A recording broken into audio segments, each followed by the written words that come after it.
বাবা ছেলে একসঙ্গে নেমেছেন মাঠে। ৬০ বছর বয়সী আব্দুস সালাম যেন বয়সের ভারটাই ভুলে গেছেন।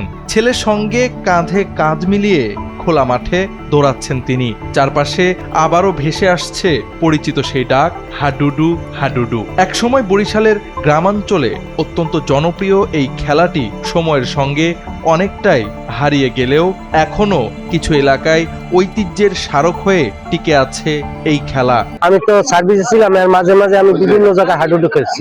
আল্লাহ পাক আমাকে খেলাইছে, কিন্তু আজকে এই দিনটি মনে হয় যে 20 বছর পরে এবং আমার ছেলে আর আমি একত্রেই হাডুডু খেলছি। একসময় মাঠ, নদীর পার কিংবা ফসল কাটা শেষে শুকনো জমিতে তরুণদের টানা হাডুডু হাডুডু ধ্বনিতে মুখর থাকতো গ্রাম বাংলা। সময় বদলেছে, আধুনিক খেলাধুলার দাপটে সেই দৃশ্য আজ অনেকটাই হারিয়ে গেছে। তবে বরিশালের বাবুগঞ্জ, মুলাদি, উজিরপুর, মেহেন্দিগঞ্জ ও হিজলা উপজেলার বিভিন্ন গ্রামে গ্রামীণ মেলা কিংবা বিশেষ উপলক্ষে এখনো আয়োজন করা হয় হাডুডু প্রতিযোগিতার। এসব খেলায় অংশ নেন কৃষক, জেলে ও শ্রমজীবী পরিবারের তরুণরা। এক নিঃশ্বাসে প্রতিপক্ষের এলাকায় ঢুকে স্পর্শ করে নিরাপদে ফিরে আসাই ছিল খেলোয়াড়ের সবচেয়ে বড় চ্যালেঞ্জ। সামান্য ভুলেই পড়তে হতো প্রতিপক্ষের কবলে। এই ঐতিহ্যকে বাঁচিয়ে রাখতে বাবুগঞ্জ উপজেলার ইদিলকাঠি এলাকায় 2 মাস ব্যাপী একটি হাডুডু টুর্নামেন্টের আয়োজন করা হয়। এতে অংশ নেয় 6টি দল।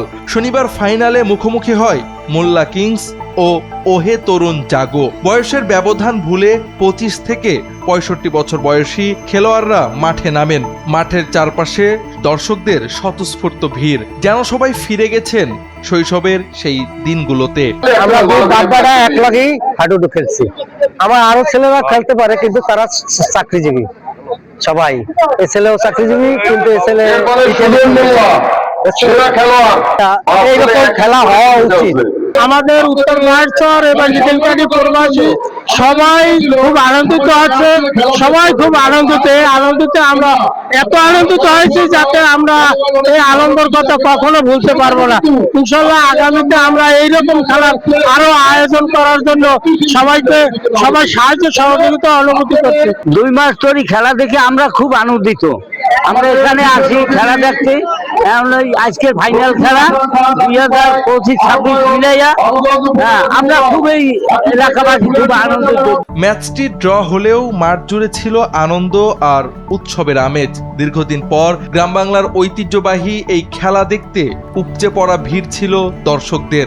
আয়োজকদের মতে নিয়মিত এমন আয়োজন যুব সমাজকে মাদক ও অপরাধ থেকে দূরে রেখে খেলাধুলার দিকে আগ্রহী করে তুলতে পারে। অনেক সুন্দর লাগছে যে এই যে ট্র্যাডিশনাল যে এই হাডুডু খেলাটা এখনো চলছে, তা দেখে এত বছর পরে অনেক আনন্দ লাগছে।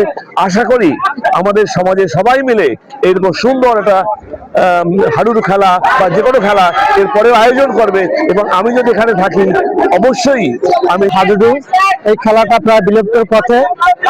গ্রাম বাংলায় আগে আমরা বড়দের কাছে শুনতাম, মুরব্বীদের কাছে শুনতাম, অনেক দেখা যেত, কিন্তু বর্তমানে খেলাটা দেখা যায় না। যদি আমাদেরকে সহযোগিতা করেন, আমরা এই খেলার সাথে সম্পৃক্ত না জানি না, তো আমরা প্রবীণদের অনেক সহযোগিতা পেয়েছি। জাওয়াদ আহমদ, NPB।